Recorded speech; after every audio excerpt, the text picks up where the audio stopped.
10만 명 판매 돌파. 재구매 압도적 판매. 남지연 알부민 더 진하게 더 고함량으로 25,500mg에서 31,040mg으로 알부민 복합물 제가 직접 배합했습니다.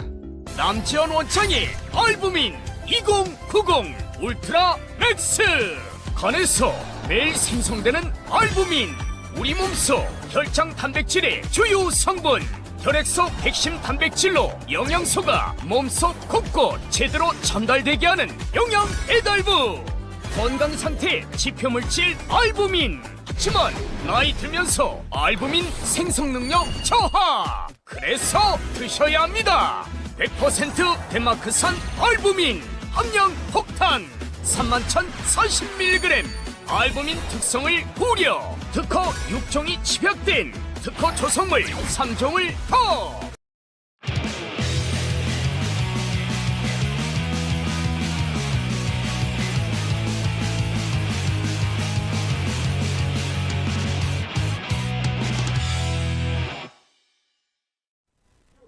안녕하세요 시청자 여러분, 아시아투데이 TV 화수목 오후 2시를 지키는 장예찬의 정치펀치입니다. 오늘은 오후 1시에 우리 아시아투데이의 최영재 정치 에디터님과 여러분 너무 좋아하시는 서정욱 변호사님의 특별 대담 방송이 있어서 정치펀치가 평소보다 20분 늦게 시작하게 되었다는 점 양해를 좀 구하도록 하겠습니다. 그리고 오늘은 수요일에 전투력 최강의 공격수 국민의힘 박민영 대변인과 함께합니다. 안녕하세요. 안녕하세요.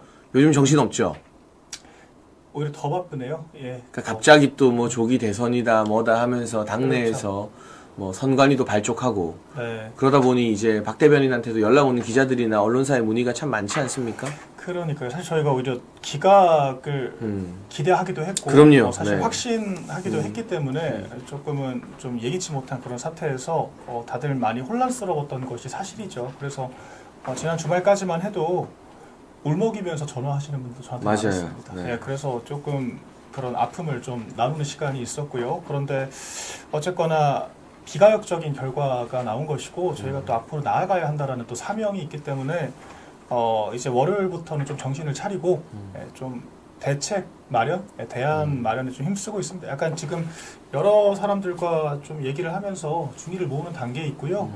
지금 너무 지금 시간이 없지 않습니까? 경선 룰부터 뭐 선관위 꾸리는 것부터 해서 어떤 사람들 출마할지 여러 가지를 타진을 해야 되기 때문에 좀 매우 바쁜 하루하루가 가고 있는 것 같습니다. 사실 저도 주말에 그냥 부산에 내려가서 네. 아무 연락도 안 받고 그냥 정치적으로 어떤 메시지도 내고 싶지 않고 있다가 어제도 말씀드렸지만 무엇이 윤석열 대통령을 지키고 또 윤석열 대통령이 반국가 세력 척결이라는 아젠다를 제시했잖아요. 네. 거기에 또 생각보다 많은 또 젊은 층이 호응을 했었고. 그렇죠. 그러니까 이 어떤 씨앗을 계속 살려나가는 길이 무엇인가. 결국 우리가 마음 같아서는 아무것도 하기 싫고 그냥 솔직히 말하면 주저앉아버리고 싶은 심정인데 대부분 다 그러실 거예요. 근데 그럼에도 불구하고 입술을 꽉 깨물고 이재명이 이 나라를 통째로 집어삼키는 것만은 막아야 된다라는 게 맞습니다. 그게 또 윤석열 대통령이 당에 당부한 내용이시기도 하고 네. 가장 바라는 일이 아닐까 싶어서 마음을 좀 다잡게 되더라고요. 예. 네. 그러니까 좀 윤 대통령을 이제 방문했던 지도부도 방문을 했었죠. 나경원 의원도 방문했고요. 맞습니다. 네. 분들의 좀 일관된 이야기들을 좀 들어보면 어쨌거나 당이 정권 재창출을 해야 윤 대통령 입장에서도 사실 우리가 성공한 대통령을 평가할 때 결과적으로 파면 여부가 중요한 게 아니지 않습니까? 정권 재창출에 성공을 했느냐 안 했느냐 못했느냐 여부가 결정을 하는 거. 그래서 우리가 이 문재인 전 대통령을 실패한 대통령이라고 이야기하는 거 아니겠습니까? 정권 교체를 허락했기 때문에 자기 인기 유지에만 네. 급급해서 결과적으로 이 당의 가장 큰 목적인 정권 재창출을 실패하게 그렇죠. 만들었죠. 바로 그래서 그거죠. 네. 그런 박한 평가가 지금 민주당 내에서도 계속해서 이어지고 있는 것이고 이 친명계들도 민주당에서 이제 문재인 전 대통령을 비판을 하는 내용이잖아요. 마찬가지로 윤석열 대통령 같은 경우에도 비록 파면 결정이 되기는 했지만 어쨌거나 정권 재창출이 되어야 명예도 회복이 되는 것이고 또 실질적으로도 앞으로 또 사실 지금 거의 모든 특권들이 사라진 상태지 않습니까? 네.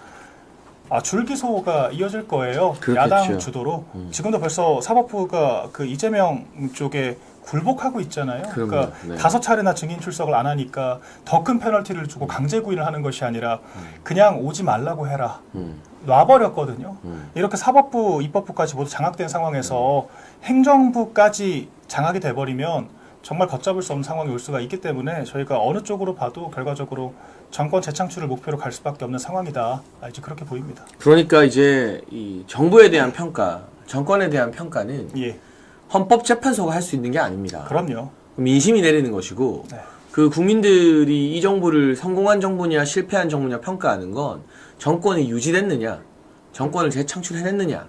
그러면 어떤 논란이 있고 지지율이 막 기복이 있어도 성공한 정부라는 평가를 받게 되는 거고요. 맞습니다. 정권 재창출에 실패하고 정권 교체가 되어버리면 그 아무리 그 정권을 유지하는 기간 동안 순탄하고 인기가 많았어도 문재인 인기 많았잖아요. 어쨌든 그렇죠. 여론조사상으로는. 대선 기간에도 45% 지지율까지 나왔었죠. 그러면 실패한 정부가 되는 거예요. 맞습니다. 그럼에도 불구하고 정권 교체가 됐다는 건 그만큼 지난 정부에 대한 국민들의 평가가 내려졌다는 것이기 때문에. 그래서 긴 흐름에서는 역사가 평가하겠지만 우리 윤석열 정부가 뿌린 씨앗들, 윤석열 대통령이 최초로 발굴한 아젠다들, 메시지들이 의미 있는 것으로 계속해서 이어지게 하기 위해서는 반드시 정권 재창출을 하는 게 윤 대통령을 위해서도 너무나 중요한 일이다라는 말씀을 드릴 수밖에 없는 거죠. 맞습니다. 그러니까 사실 헌법재판소의 결정이 틀렸다라는 것을 또 보여줄 수 있는 가장 빠른 입증할 수 있는 방법이 바로 또 이번에 선거를 이기는 거 아니겠습니까? 네. 그러니까 헌법재판소는 비록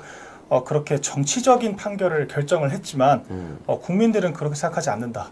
국민들은 오히려 그런 어떤 윤 대통령이 당당히 맞섰던 그런 피해자 서사를 주축으로 해서 정권 창출과 이 좌파 세력을 척결한다라고 하는 목적을 달성을 했다.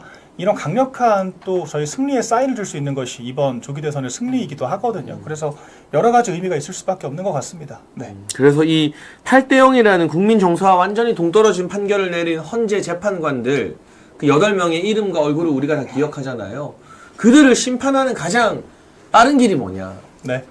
결국 윤석열이 옳았다는 걸 증명하는 것은 그렇죠. 이번 대선에서 예. 윤석열 정부의 정신과 자산을 계승한 후보를 내세워서 이기는 거예요. 맞습니다. 예. 그리고 저는 그 과정에서 우리가 이제 구체적인 대선 경선의 흐름이나 룰 같은 거 당에 있는 박민영 대변인과 이야기를 좀 해보겠지만 저는 인위적인 손절이나 도마뱀 꼬리 자르기 같은 방식의 비겁한 정치 공학적 계산은 불가능하다고 보거든요. 그럼요. 그 일각에서 뭐 윤석열 대통령 탈당해달라, 뭐 출당 제명 논란을 일단은 뭐 일단락이 되었습니다만, 아니 그런다고 한들 우리 국민들이 바보도 아니고 국민의힘이 배출한 국민의힘 대통령인데 윤석열 대통령과 지금 거리두기하고 선 긋는다고 그 강력했던 색채, 특히나 역대 정치인과 대통령 중에서도 자기 고유의 카리스마가 가장 강한 편이었잖아요. 그랬죠. 그게 뭐 없어지고 이제 국민의힘은 윤석열 정부랑 아무 상관이 없구나가 되나요?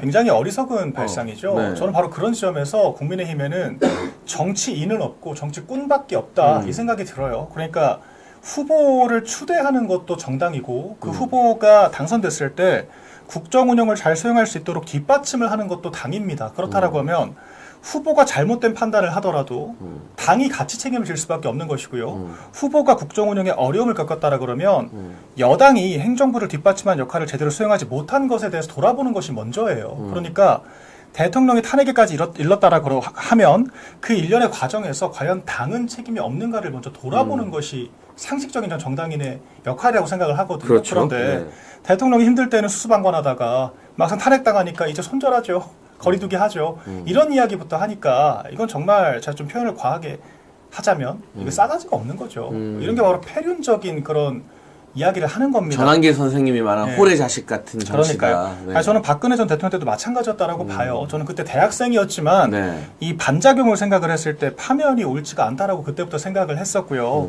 박근혜 전 대통령을 마치 이제 질병 취급을 하면서 거리를 두는 그런 모습을 보면서 오히려 더 한심해 보였거든요. 저는 그때 정당인이 아니었는데 제가 그 당시에 이 보수 정당을 바라보면서 자기네들이 만든 대통령도 못 지키고 그 대통령과 거리두기 급급한 사람들을 뭘 믿고 우리가 또 정권을 맡길 수가 있지? 그러니까요. 왜 이 생각이 안 들겠습니까? 그게 무책임한 거잖아요. 그러니까 그건 정당이 자해를, 그러니까 자기 누워서 침 뱉기를 하는 거예요. 우리가 배출한 대통령도 못 지키고 앞으로도 얼마든지 버릴 자세가 되어 있습니다. 이런 이야기를 하면서, 그러니까 지금 저희가 플랫폼 정당이 아니지 않습니까? 저희가 자당에서 이 레거시가 있는 정당이고 후보를 스스로 배출할 수 있는 역량이 있는 정당인데 계속해서 새로운 사람들만 찾고 과거의 것들을 다 부정하려고 하다 보니까 이 정당의 기틀이 약해지고 과연 이것이 보수 정당이 맞는지조차 저는 의구심이 들 때가 있습니다. 요즘에서는.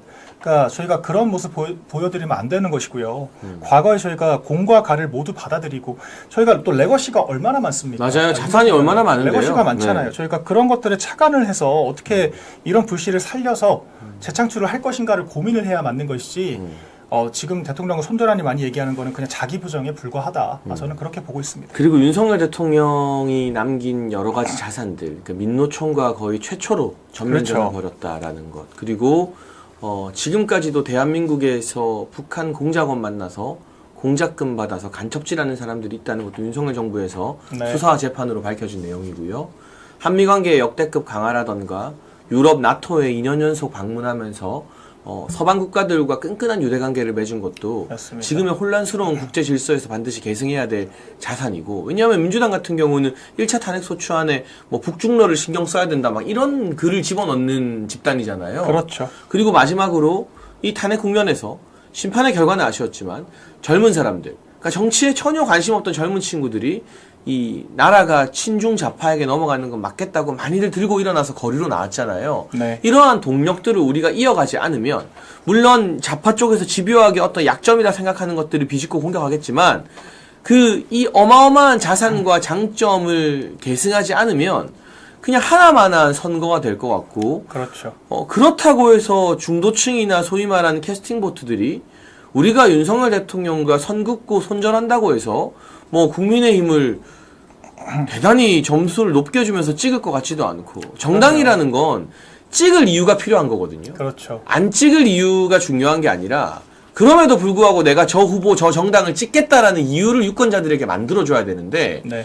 국민의힘의 지금까지의 모습들을 보면 뭔가 언론한테 지적받고 비판받는 약점을 가리려다가 국민의힘이나 보수정당이 가지고 있는 철학과 소신, 원칙, 강점 이런 걸 다 그냥 너무 싼 값에 내다 버리는 느낌이에요. 그러니까요. 그러면 민주당 아류인 거지 우리가 국민의힘이라는 보수정당을 찍을 이유가 없어지는 거잖아요. 그러니까 저희가 선거만 되면 전향운동권, 뜨내기 좌파들, 무슨 인재 영입을 가장한 그냥 할당제, 그 추천제 같은 것들, 그런 걸로 정말 엉뚱한 사람들 데려와서 결과적으로 내부 총질만 하는 그런 모습이 반복되고 있지 않습니까? 그러니까 이런 것들이 정말 이게 정말 전통 정당인지 플랫폼 정당인지 회사인지 분간이 안 될 정도다. 전 그런 생각이 들어서 지금이라도 저희가 뭐가 됐건 자강의 형태로 나아가는 것이 맞다라고 보고 있고요. 또한 이게 윤 대통령이 대통령직에 박탈돼서 이제 뭐 정권 창출을 더 이상 할 수 없다 이런 것과 별개로 그 서사라는 것이 남아있지 맞아요. 않습니까? 그 스토리. 네. 그러니까 지금 국민의힘이 어떤 서사와 배경, 시대 정신을 기틀로 해서 유권자들에게 소구할 수 있는 것이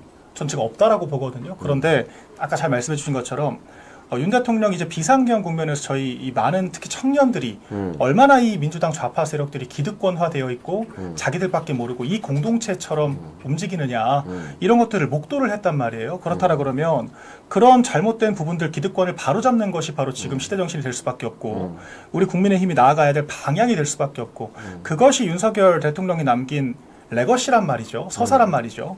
그러면 이게 저희가 사람을 배제하고 이 스토리를 얘기를 한다라고 하더라도 이 내러티브 측면에서 윤 대통령과 디커플링을 온전히 할 수가 없는 상황인 거예요. 그렇죠. 그래서 네. 그런 것들을 인정하고 윤 대통령이 이제 내놓고 갔던 그런 유산들을 얼마나 잘 체화하는지 그리고 승계를 하는지가 또 우리 당원들 또 국민들께서 이 후보를 선택하는 중요한 준거가 될 거라고 생각을 하고요. 네. 네, 그런 측면에서 벌써부터 거리두기에만 급급한 후보들은 싹이 보이는 것이다.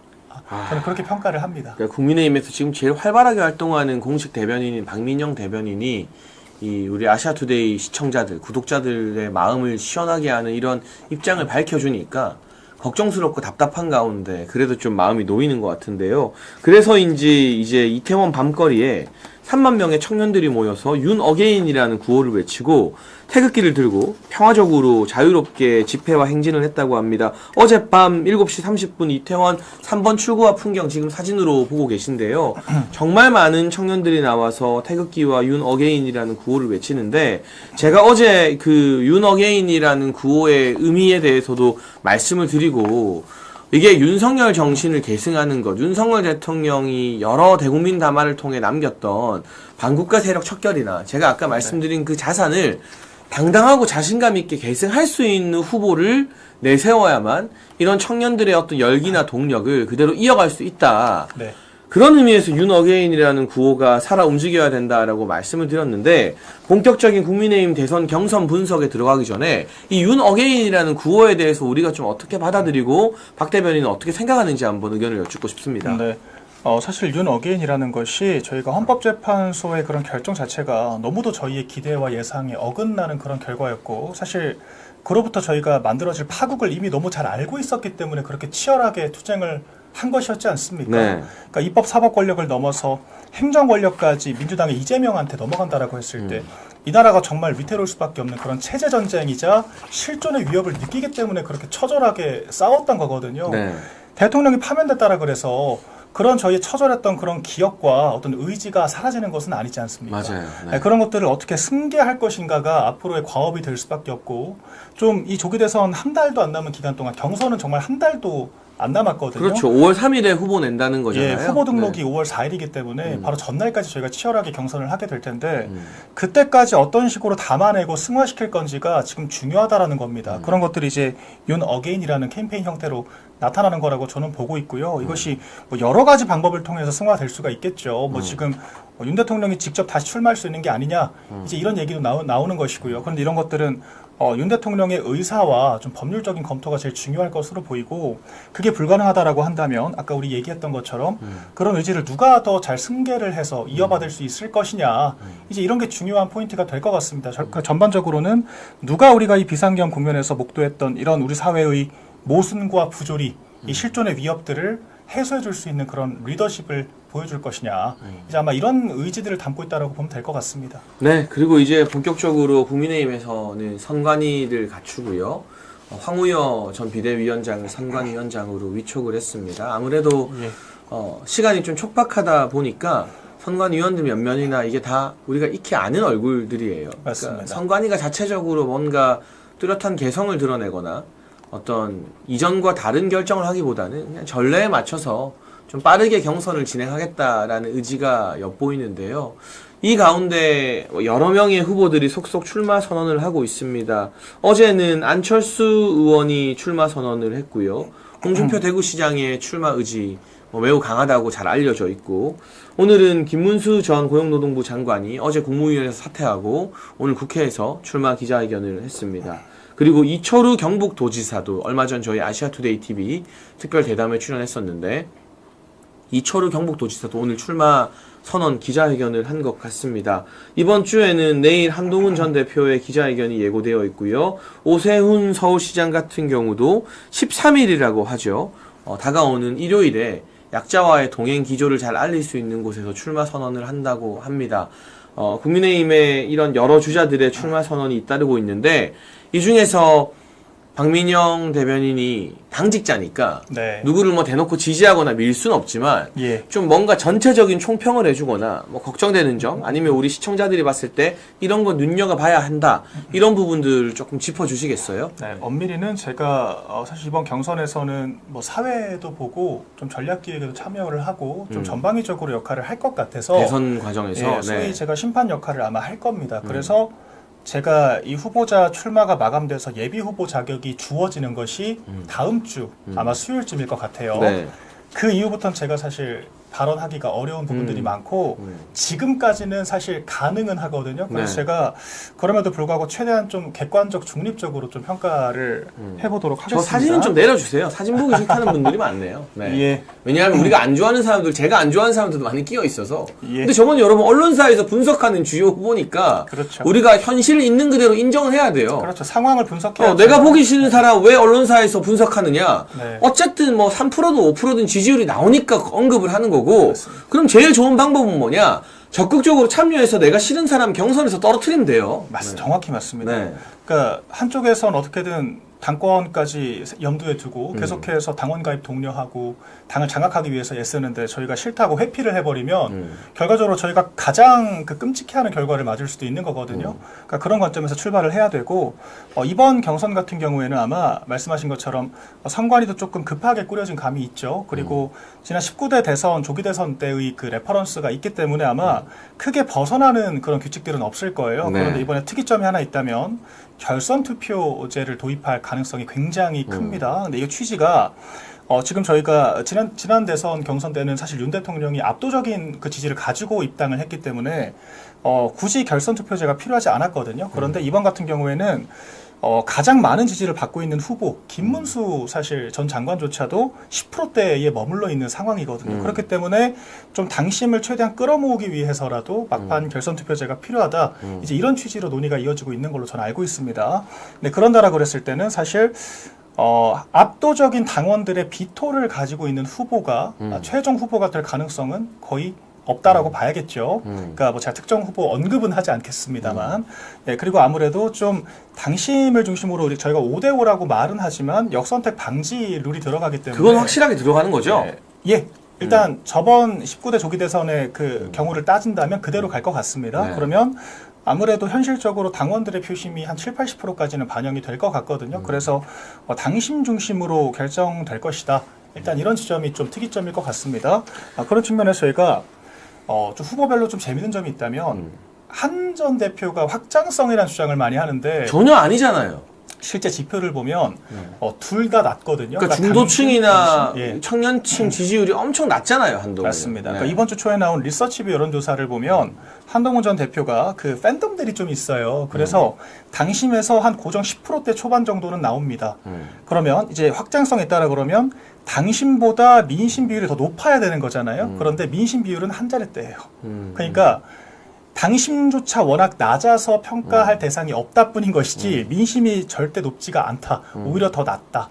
그런 걸로 봤을 때 오히려 윤심 후보에 가깝다라고까지 평가를 하는 분들이 계시더라고요. 그러니까 이제 그 윤심은 아니겠죠. 그냥 개인 팬덤이겠죠. 그러니까 이런 부분들이 지금 아마 이번 경선 때 좀 재밌게 흘러갈 것으로 보이고요. 결론적으로 우리 당원들이 아까 저희가 얘기했던 그런 윤 대통령의 의지를 보여주는 방식이 바로 이 투표, 당심으로 보여주는 것이다. 이제 이런 지점에서 앞으로의 그 모습을 지켜보는 것도 중요할 것 같습니다. 네, 뭐 저는 제일 중요하게 여기는 게 역선택 방지 조항이 제대로 들어가느냐. 네. 왜냐하면 일반 민심조사 비율이 50이든 아니면 그 전에 컷오프 전에는 민심 비율이 또 높을 텐데. 예, 100%를 한단 말도 네. 있습니다. 근데 이제 4강까지는. 역선택 방지 조항이 들어가지 않으면 민주당 개딸들이 조직적으로 참여해서 장난치기 딱 좋거든요. 그렇죠. 네. 그래서 그런 부분이 우려되어서 우리 박민영 대변인이 당에 돌아가면 한 번 더 이 민심 조사가 되는데 그게 뭐 컷오프든 최종 4인 경선이든 2인 경선이든 간에 역선택 방지 조항은 확실히 들어가는 거 맞냐 네. 한 번만 좀 확인해 주시고 예. 또 저한테 한번 문자 주시면 제가 네. 또 시청자분들이나 방송인분들의 방송하면서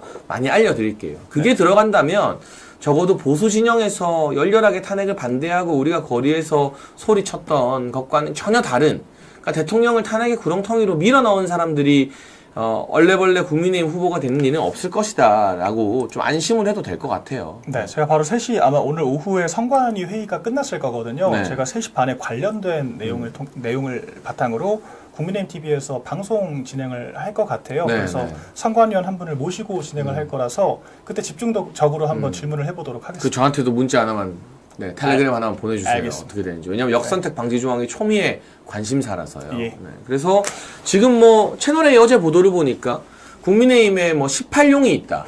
그러니까 출마가 예정되는 대선 후보들이 18명이라고 하는데 만약에 이 18명이 다 출마하면 1차 경선은 12명으로 자른다는 거잖아요. 일단 뭐 제가 확정적으로 말씀드리긴 어려운데 사실 이게 서류 전형을 통해서 아마 12명이나 혹은 8명까지는 1차적으로 필터링을 할 것 같습니다. 근데 이제 네. 특별한 결격 사유나 범죄 경력이 없는 후보가 서류 전형에서 잘리면 또 불만을 제기하거나 그럴 수 있는 거 아니에요? 그러니까요. 그래서 아까 이게 명확한 기준을 가지고 아마 제시를 해야 될 것 같은데 그 기준이 어떤 걸지까지는 제가 아직 확인을 못 해봤고요. 네. 어쨌거나 말씀하신 것처럼 이 컷오프도 뭐 명확한 기준이 있어야 됩니다. 18명이라고 하면 6명은 떨어지는 거거든요. 그렇죠. 12명이라고 하더라도 좀 그분들이 납득할 수 있는 근거를 제시할 수 있는 장치가 필요할 것으로 보이고요.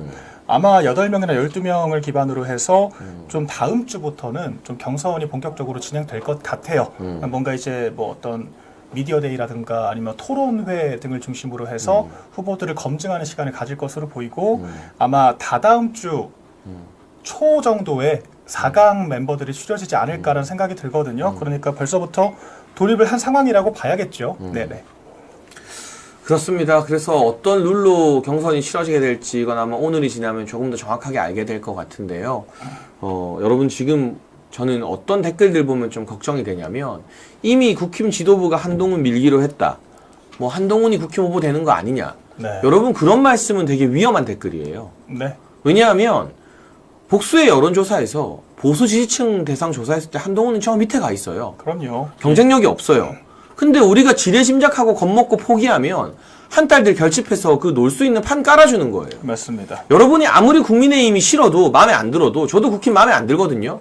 한동훈이 만약 이번에 또 대선 후보가 되고 아니면 최종 후보는 안 되더라도 4인 안에 들고 뭐 정치적인 영향력을 발휘하게 되면 가장 피해를 입는 거 누구냐? 윤석열 대통령이 되는 거예요. 그렇죠. 그러니까 그런 말씀하실 시간에 정신 바짝 차리고 주변의 당원들과 지인들 동료에서 무조건 한동훈에 반대되는 후보 찍어라라고 투표 독려 운동을 해야 돼요. 그렇죠. 그렇게 나몰라라 할 게 아니라 그게 지금 한딸들의 분열 작전인지 뭔지는 모르겠지만 진심으로 그렇게 생각하신다면 여러분이 그렇게 이야기하고 부정적인 패배주의의 기운을 퍼뜨리는 게 결과적으로는 한동훈 도와주고 윤석열 대통령 힘들게 하는 일인 겁니다. 그게. 네, 제가 명확하게 말씀드릴 수 있는 건 지금 지도부가 양자 경쟁력, 그러니까 실제 본선에 가서 이길 수 있는 가능성을 기반으로 고민을 많이 하고 있다.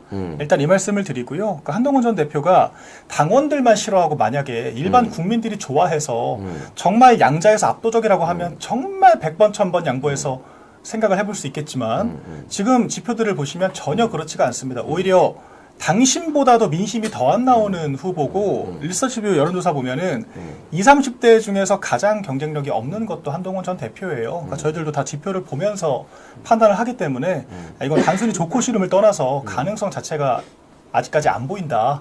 그래서 저희가 애초에 한동훈 전 대표를 만들 작정이었으면 결선 투표제 얘기하지도 않았겠죠. 왜냐하면 네. 여러분 보세요. 상대적으로 탄핵을 반대하는 후보들이 국힘에 더 많아요. 그렇죠. 탄핵 찬성한 거는 한동훈, 안철수, 유승민 정도입니다. 근데 유승민은 또 웃긴 게 룰이 마음에 안 든다고 자기가 안 나올 수 있대요. 그러면 탄핵 찬성 그룹의 한동훈과 안철수가 그 그룹 자체는 적더라도 수가 적으니까 네. 상대적으로 표가 나눠졌을 때 이득을 볼 수 있잖아요. 그렇죠. 탄핵을 반대한 사람들은 그 파해가 더 크더라도 그걸 열댓 명이서 갈라가야 되고 맞아요. 마지막에 4명이 됐을 때 3명이 탄핵 반대 그룹이고 한동훈 1명만 탄핵 찬성 그룹이면 탄핵 반대표는 3명이 갈라먹고 탄핵 찬성표는 한동훈 혼자 가져가면 여기서는 어떤 변수가 발생할지 모르거든요. 그렇죠. 그런데 이번에 1대1로 최종 결선을 하겠다 넣은 건 뭐냐. 아무리 변수가 발생해도 1대1로 탄핵 반대 후보냐 탄핵 찬성 후보냐 압축이 되면 네. 무조건 탄핵 반대 후보가 이기게 돼 있어요. 맞아요.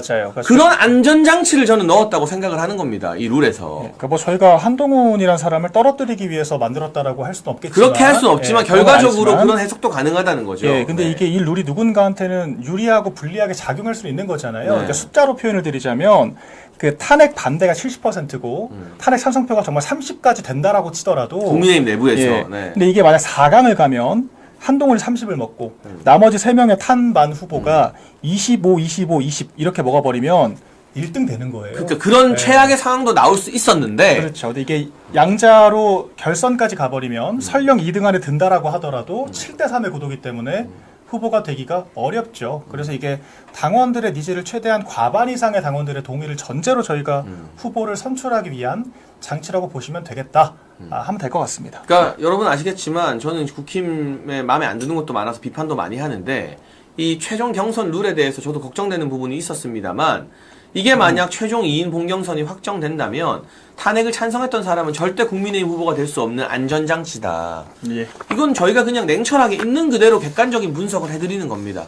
근데 아직까지 이 컷오프를 몇 명으로 할지, 그리고 뭐 역선택 방지 조항이 어떻게 들어갈지, 이런 공식적인 룰 발표는 최종적으로 확립되지는 않은 것 같아요. 네. 오늘과 내일을 거쳐서 좀 확립이 되는 것 같은데, 그 부분은 또 우리 국민의힘의 대변인인 박민영 대변인이 선관위와 소통하고 여러 가지 방송도 진행하니까 제가 실시간으로 정보를 수집해서 아시아투데이 TV 시청자분들께는 가장 정확한 정보를 빠르게 알려드리도록 하겠습니다. 한편으로 제가 이 이야기를 좀 하고 싶어요. 오늘 제목이 그 땡땡은 절대 안 된다거든요. 이 땡땡땡이 아니라 나중에 2개로 바꿀 거예요. 사람 이름이 아닙니다. 사람 이름이 아니에요. 윤석열 대통령을 그 땡땡, 그 XX라고 폄하하면서 부르는 인물이 국민의힘의 후보 중에 딱 한 명 있어요. 예를 들면 안철수 의원은 탄핵을 찬성했지만 윤석열 대통령과 인수위 이후로 사사건건 사이가 안 좋았지만 안철수 의원 성격상 사석에서 대통령 욕을 하거나 뭐 대통령을 그 XX라고 부를 사람은 아니잖아요. 그렇죠. 그럴 위인은 못 되잖아요. 네. 그리고 나머지 후보들도 뭐 대통령과 좋은 관계인 사람도 있고 별로 관계가 없는 사람도 있고 하지만 가장 윤석열 대통령으로부터 많은 것을 물려받고 법무부 장관, 비대위원장 모든 정치적 자산을 몰빵하듯 물려받고 임기 초에 검사들이 대통령 눈을 가리고 자기들 인사 검증부터 인사 추천까지 다 해먹을 수 있게 만들어 놓고 대통령과 사이가 벌어지자 자신의 일방적 배신으로 네. 사석에서 정치인들 있는 자리에서 기자들 있는 자리에서 대통령을 그 XX라고 부른다는 인물 한동훈밖에 더 있습니까? 그래서 저는 오히려 그 사람을 그 XX라고 제가 똑같이 돌려서 부르고 싶은 건데 적어도 우리가 이 탄핵에 대한 분노와 슬픔을 가지고 있다면 난 다 싫다 국힘도 탈당하고 아무것도 안 할 거다 여러분 그거는 대통령 돕는 일이 아니에요. 그거는 한동훈한테 레드카펫 깔아주는 일이에요. 적어도 이번 국민의힘 경선에서 우리 윤어게인 정신을 가진 후보를 선출하는 것만큼 뭐가 중요하냐? 그 XX인 한동훈한테 너는 이제 국민의힘과 보수정당에서 설 자리가 없다라는 걸 명확하게 인식시키고 정치적 심판을 내리는 게 저는 굉장히 중요한 의미를 지닌다고 생각해요. 네, 맞습니다. 사실 저도 저 얘기를 한참 다른 관계자분들한테 이게 루머인가요, 들었어요. 박민영 대변인님? 이런 이야기 한다고 해서 한동훈이 허위 사실로 누구를 고소할 수 있나요? 그건 못할 겁니다. 왜냐하면 너무 많은 독수의 좀 증언들이 있기 때문에 네. 저도 관계자들한테 처음 들었을 때는 설마 했습니다. 설마. 근데 이 친한 기자들 중에 그렇게 같이 만찬 오찬을 참여했던 저 또래 기자들이 없는 말 하진 않죠. 예, 저한테 없는 말 하진 않고 그래서 제가 그런 얘기들을 많이 듣고 최대한 어쨌거나 제가 말을 그냥 옮겨서 얘기할 수는 없기 때문에 많이 참고 있습니다만 굉장히 부적절한 언사들을 많이 한 것으로 알고 있다. 그 소위 개나 소나 대통령 한다. 뭐 이제 이런 얘기들 그런 이야기를 네, 했다는 그런 얘기들도 말도 이제 있고 기자들 입을 네. 통해서 돌았었고요. 그런 소위 밭글 정보지들이 도니까 그때 그 국민의힘 법률위에서 고발 조치까지 예고를 했었습니다. 실제 고발을 한지는 모르겠습니다만 예, 그런 해프닝들이 많이 있었다. 그래서 이건 사실 대단히 부적절한 언사라고밖에 볼 수가 없고요. 사실 이게 관계자들이나 기자들이 그 특정 그 후보에 대해서 비토를 하는 이유가 이런 좀 가벼운 언사 때문도 분명히 있는 것이다. 지금은 또 어떨지 모르겠습니다. 네, 요새는 왜냐하면 갑자기 탄핵 반대 여론이 급격하게 올라오니까 눈치를 보듯이 광장에 나가 있는 분들께 미안하고 고맙다 뭐 이런 얘기까지 하더라고요. 사실 기회주의적인 모습들을 많이 보여주면서 사실 야당에서조차도 이제 비판을 받는 그런 상황이 됐는데 룰이 이렇게 정해진 이상 어떤 스탠스를 취할지 지켜보는 것도 관건일 것 같습니다. 예. 기자들 앞에서 개나 소나 대통령 한다 라는 말을 했다는 게 사실이라면 정말 충격적이네요. 정말 저는 뭐 대충 알고는 있었습니다만 진짜 이 분노가 아랫배에서부터 끌어올라서 잠깐 말을 잃게 될 것 같습니다. 말을 잃게 되는 것 같습니다. 그분들도 뭐 잘못 들은 줄 알았다라고 이야기를 하더라고요. 처음에. 왜냐면 이게 개나 소나 하는 거 아니냐. 뭐 이제 이런 뉘앙스였다라고 저는 들었습니다. 그래서 뭐 그렇습니다. 사실 워낙 저희가 지난 1년 동안에는 너무 비상식적인 일들이 많았어가지고 이제 와서도 사실 출마 선언 자체를 그 국회 사퇴 회견을 했던 그곳에서 한다고 하더라고요. 근데 이런 것들이 또 많은 당원들한테 가슴에 상처에 소금을 뿌리는 그런 행위라고 저는 생각을 하고요. 과연 그런 식으로 경선을 도전하는 것이 맞는 것인가 이 생각이 드는데, 근데 결론은 그럼에도 불구하고 저희가 분열되면 또 실패할 수도 있습니다. 사실 지난 전당대회 때도 제가 많은 정보 보고를 올렸거든요. 저희 그 대통령실에 있으면서 무조건 한동훈 전 대표가 총선 패배 책임을 정권의 책임으로 돌리면서 대통령 탓할 것이다. 전당대회 네. 출마를 할 것이라고 제가 2월, 3월 한 차례씩 정보 보고를 올렸는데 그때 접수가 안 됐어요. 왜냐면 그때도 좀 나이브하게 생각을 많이 하셨거든요. 그러니까 저도 지났으니까 하는 말인데 네. 총선이 끝나자마자 제가 이제 총선이 끝나자마자 다 지난 이야기니까 네. 대통령님께서 저 고생했다고 위로해 주신다고 저를 관저로 한번 불러서 저녁을 먹었어요. 그 자리에 이제 뭐 다른 분들도 좀 계시고 많진 않았죠. 네. 한 3-4분이랑 같이. 그 나머지 3-4분은 정치하는 분들은 아니고 예. 대통령실 고위 참모들 또 대통령님과 이렇게 저녁 먹는 자리에서 이제 총선 끝나고 얼마 안 됐을 때였으니까 전당대회가 되게 화두였어요. 그런데 한동훈 측에서 그때까지만 해도 네. 자기들은 전대 절대 안 나온다. 이런 메시지를 용산에게 전달했다는 거예요. 아니죠. 근데 그때 제가 뭐라고 말씀드렸냐면 저는 네. 아직 이 기력과 멘탈의 회복이 안 된 상태였는데 그거 믿으시면 안 된다. 제가 아는 한동훈이라는 인간은 네. 무슨 핑계를 대서라도 100% 전당대회 나온다. 그럼요. 그리고 또 대통령 팔아먹고 대통령 뒤통수 칠 거다. 그러니까 사실은 박민영 대변인도 촉이 좋아서 그렇지만 네. 어떻게 보면 그 끝까지 참 대통령께서는 그렇게 당하고도 또 순진하게 생각하시는 순수하고 또 네. 어떤 면에서는 순진하고 그 20년, 2년이라서 네, 네. 정말 일방적인 그 참 정을 막 내리사랑처럼 쏟아부었던 그 관계에서 네. 그때까지도 또 전당대회 안 나온다는 말을 믿고 계셨고 참 그걸 돌아보면 진짜 인간적으로 너무 가슴이 아파요. 정말. 그럼요. 사실 저도 정책 라인에 오래 속해 있었기 때문에 제가 한동안 정부를 안 봤었어요. 네. 그런데 이제 재작년 2월이죠. 그러니까 1월, 그러니까 작년 1월이죠. 작년 1월부터 갑자기 한동훈 전 대표 쪽 동향을 보라고 하셔가지고 제가 그때 처음 정부 보고서를 쓴 게 그 내용이었거든요. 그 팬덤을 보면 앞으로 어떤 행보를 할지가 보인다. 근데 그 팬덤이 아주 격렬하게 윤석열 대통령을 증오하고 비난하는 맞습니다. 팬덤이잖아요. 그러니까 야당보다도 더 하죠. 예. 김건희 여사와 윤 대통령을 더 더 비난하던 싫어해요? 사람들이었고요. 그래서 제가 그때 이거는 의도적이다. 왜냐하면 김건희 여사의 치부를 들추면서 총선을 치른다라는 것은 이기면 그런 역경을 극복한 내 덕이고 지면 이 치부 때문에 졌다라고 남 탓을 할 수 있기 때문에 맞아요. 벌써부터 책임전가 빌드업을 하고 있다. 그러니까 이렇게 열악한 상황이고 지금 이 정권의 치부가 어떻고 여사가 얼마나 많은 리스크가 있는데 이런 상황에서 한동훈이 와준 것만으로도 감사한 것이다. 이런 식의 여론을 이미 만들고 있었어요. 1월부터. 그래서 이것은 100% 빌드업이다. 그러니까 이런 식으로 정권 탓을 하면서 나올 수가 있다. 제가 그걸 2월, 3월 두 차례 드렸지만 근데 사실 지금도 그렇고 그때도 그렇고 좀 정무 판단이 아쉬운 참모들이 주변에 많이 있죠. 대통령 주변에. 그래서 이번에 그때도 그럴 수가 없다. 나온다라고 하더라도 어차피 그 조직의 힘으로 누를 수가 있다. 그때 그런 나이브한 생각을 했었던 건데 뭐 결과는 다들 지켜보신 그대로죠. 그러니까 이번에도 마찬가지입니다. 사실 지금까지 온 마당에 다시 제기가 될까? 저도 역시 물음표가 있지만 이렇게 분열되고 탈당하겠다라 그러고 사실 그 저쪽은 응집하는데 이쪽은 흩어져 버리면 될 수도 있는 거예요. 그러니까 우리가 정말 정신 바짝 차리고 예. 이번에 윤석열 대통령의 정신을 계승하는 후보를 뽑는 게 첫 번째 목표고 네. 두 번째는 이 경선 과정에서 한동훈의 어떤 정치적 입지를 완전히 이제 만천하에다 드러내겠다. 얘는 이제 보수 진영에서 보수 정치인으로 활동 못한다. 네. 유승민보다 더한 배신자다라는 걸 이번에 낱낱이 공개되도록 민낯이 드러나도록 하는 게 예. 굉장히 중요한 과제니까요.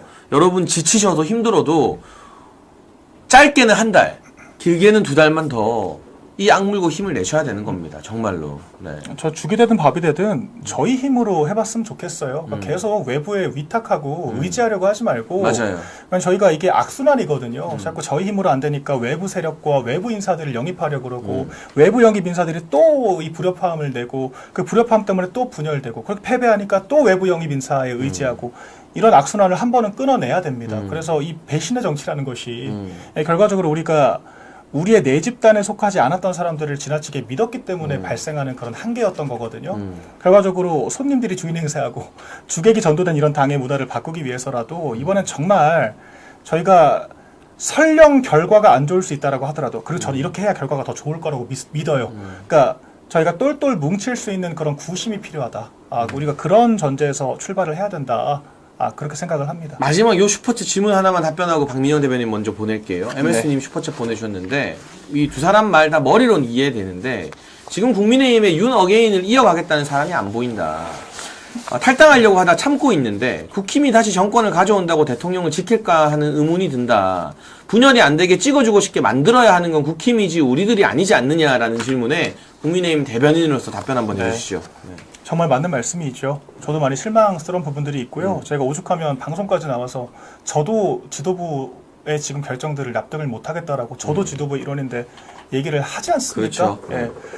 그런데 사실 그냥 제가 다른 분들께 말씀드릴 자격은 없는 것이고 그냥 저에 대해서 말씀을 드릴게요. 그러니까 저는 정당인으로서의 정체성이 되게 강한 사람이거든요. 그리고 정당인이 따를 사람은 딱 두 가지밖에 없다라고 보고 있습니다. 이미 정권을 잡은 사람과 정권을 잡을 수 있는 사람. 정당은 정권을 잡기 위해서 존재를 하는 거거든요. 저희가 그런 같은 목적을 가진 이념 결사체로서 과정의 합리가 아니라 결과의 합리를 기준으로 판단을 해야 한다라고 생각해요. 그러니까 소위 그 배신의 정치라는 것도 왜 그런 현상이 발생하냐면 이 정권 창출과 이 선거 승리라는 정당의 목적을 향해 가는 것이 아니라 자기 정치를 하기 때문에, 그러니까 과정의 합리 속에서 자기 포션을 찾고자 하는 그런 이기심 때문에 발생하는 문제라고 보거든요. 네. 저는 그런 것들을 철저히 배격하고 정말 우리가 집권을 해야 되고 선거를 이겨야 한다는 목적으로 달려가야 후회가 없다라고 생각을 합니다. 또 그리고 그렇게 해야만 저희가 원하는 결론에 가장 가까워진다라고 생각을 해요. 그래서 지금 지도부의 어떤 행보, 방법들에 대해 실망들도 많으시겠지만 제가 그래도 하나는 말씀드릴 수 있을 것 같아요. 가장 승리 가능성을 높일 수 있는 방향으로 고민을 하고 있다. 비록 그것이 우리 당원들 지지자들께 생각하시기에는 맞지 않다라고 볼 수도 있겠지만 이 사람들이 목적은 다르지 않다. 그래서 그 방법의 차이를 극복해 나가는 것이 저희 간격을 좁히는 것이 앞으로 저희가 해가야 할 노력이라고 생각을 하고요. 당연히 그런 것들을 설득해야 될 책임은 저희한테 있습니다. 저희가 더 노력을 하겠습니다. 네, 오늘 박민영 대변인 또 국민의힘에서 방송을 진행하기 때문에 3시 반부터 국민의힘 TV에서 방송하는 거죠. 맞습니다. 네. 선거 룰에 관심이 있으신 분들은 3시 반에 국민의힘 TV 박민영 대변인이 장관위원과 진행하는 방송도 유튜브로 한번 보시면 좋겠다는 말씀드리고요. 참 어려운 환경에서도 이렇게 조목조목 자기 의견을 밝혀주는 박민영 대변인께도 많은 응원과 박수 부탁드립니다. 우리 박 대변인 보내드리고 제가 마무리로 정리하는 방송 조금 더 이어가겠습니다. 다음 주에 볼게요. 박민영 인사드리겠습니다. 대변인님. 네, 감사합니다. 네, 여러분 지금 많은 분들이 우리가 계속 국민의힘에 남아있어야 되는 거 맞냐? 우리가 분열 안 하려고 국민의힘 지켜준다고 한들 이 국민의힘이라는 정당이 대통령 지키겠냐? 뭐 이런 댓글들 달고 슈퍼챗 보내주시는 거 제가 100번 이해합니다. 저도 동의가 돼요. 그런데 정말 다른 거 다 떠나서요. 여러분이 그 대통령을 그리워하고 윤석열 대통령의 정신이 다시 우리 대한민국에 꼽히는 걸 보고 싶고 우리 대통령님을 지키고 싶다면 조금은 현실적이고 조금은 냉정해져야 되는 것 같아요. 어쨌거나 국민의힘 경선이 너무 중요합니다. 이 경선에서 대통령 탄핵에 찬성한 사람들이 득세하게 되면 윤석열 대통령의 정치적 입지는 더 추락할 수밖에 없습니다. 이 경선에서 대통령을 지지하는 분들이 똘똘 뭉쳐서 저 대통령 보고 그 XX라고 하는 한동훈을 완전히 밀어내고 윤어게인 정신 계승하겠다라고 말하게 만들어야 윤석열 대통령의 정치적 위상도 그만큼 더 높아지고 살아나는 겁니다. 그리고 그 정치적 위상이 강해질 때 대통령님의 신변이나 뭐 사법적인 상황에 대한 안전 보장도 그만큼 더 될 수가 있는 거예요. 그러니 나는 이제 국민의힘 경선 관심 없다. 어차피 한동훈이 될 거다. 여러분 이런 이야기하는 사람들이 사실 지금 정치적으로 윤석열 대통령을 가장 위험에 빠뜨리고 있는 분들인 거예요. 설령 그 마음이 진심에서 우러나온 거라 하더라도 그렇게 말씀하시면 그렇게 생각하시면 안 되는 거예요. 정말로. 저는 윤석열 대통령의 1호 참모라는 타이틀로 정치를 계속하고 최고위원에 당선됐기 때문에 윤석열 대통령에 대한 역사적 평가, 정치적 평가가 나빠지면 저의 정치 앞길도 막히는 거나 다름이 없습니다. 그냥 감정적 지지의 영역을 떠나서 정치적으로 사실상 윤석열 대통령에게 가장 큰 영향을 받는 종속 변수예요. 장예찬이라는 사람은. 그렇기 때문에 누구보다 더 치열하고 진지하게 고민하면서 어떻게 하면 윤석열 대통령의 정신을 계승할까, 무엇이 윤석열 대통령을 지키고 위하는 길일까에 대해서 2번, 3번, 4번 매일 밤 고민을 할 수밖에 없어요. 지금 국민의힘 믿업지 않죠. 선거관리도 못 믿겠죠. 하지만 그렇다고 팽개치고 우리는 모르겠다, 알 바 아니다, 국민의힘 경선 참여 안 하고 길거리에서 윤어게인만 외치겠다, 그거는 대통령 지키는 길이 아니에요. 여러분의 그 윤어게인 정신과 구호를 국민의힘 경선판 안에서 투표로 단일된 움직임으로, 행동으로 보여주셔야 되는 거예요. 그렇지 않으면 결과적으로는 한동훈 도와주고 대통령 고립시키는 길인 겁니다. 자, 오늘 앞선 방송 때문에 조금 늦게 시작한 장예찬의 정치펀치였지만요. 내일은 똑같이 오후 2시에 여러분 찾아와 인사드릴 겁니다. 그리고 마지막으로 우리 아시아투데이 TV와 좋을 때나 힘들 때 늘 함께해주는 알부민 이야기 잠깐만 하겠습니다. 새롭게 리뉴얼된 알부민 2090 울트라 맥스 잘 아시죠? 간에서 만들어지는 혈관 단백질 성분인데요. 간과 심장 컨디션 개선, 피로 회복과 신체 기능 강화에 도움이 됩니다. 우리 아투TV 구독자분들만을 위한 2+1 특가도 준비되어 있으니까요. 꼭 아래 번호로 전화하셔서 여러분 건강도 지키면서 함께 윤석열 대통령 지키는 일을 가시죠. 그걸 왜 우리가 고민하냐? 여러분 그러면 그 고민 안 하면 뭐 하실 건데요? 아까 MS님 슈퍼챗도 있고 지금 뭐 그레이트진님, 여러분 그 고민 하셔야죠. 국민의힘 보고 잘하라는 것도 맞죠. 그치만 우리가 그냥 마음에 안 들고 이 판이 마음에 안 든다고 우리는 그냥 경선도 안 하고 아무것도 안 하겠다라고 고민 안 해버리고 손 놔버리면 그게 한동훈 도와주고 윤석열 대통령 공격하는 일이에요. 그걸 원하십니까? 그걸 원하지 않는다면 우리도 치열하게 고민하고 무엇이 지금 자유대한민국을 지키고 윤석열 대통령을 지키는 일인지에 대한 고민을 같이 해야 되는 겁니다. 감히 저는 그렇게 이야기 드리고 싶습니다. 오늘 박민영 대변인과 함께한 장예찬의 정치펀치 여기서 마치고요. 내일 오후 2시에는 국민대변인 이준우 대변인과 함께하겠습니다. 경선에 관심 끊자, 오직 윤 어게인만 외치자는 분들, 여러분은 개딸들의 뿌락치거나 아니면 한딸들의 뿌락칩니다. 결과적으로는 그렇습니다. 여러분의 그런 말이, 그런 행동이 한동훈 도와주고 이재명 도와주는 일입니다. 정말 윤석열 대통령을 지키고 싶다면 국민의힘 경선에서 이를 악물고 한동훈 같은 배신자들이 득세하지 못하게 투표해야 되는 겁니다. 여기까지 하겠습니다. 시청해주신 여러분 감사합니다.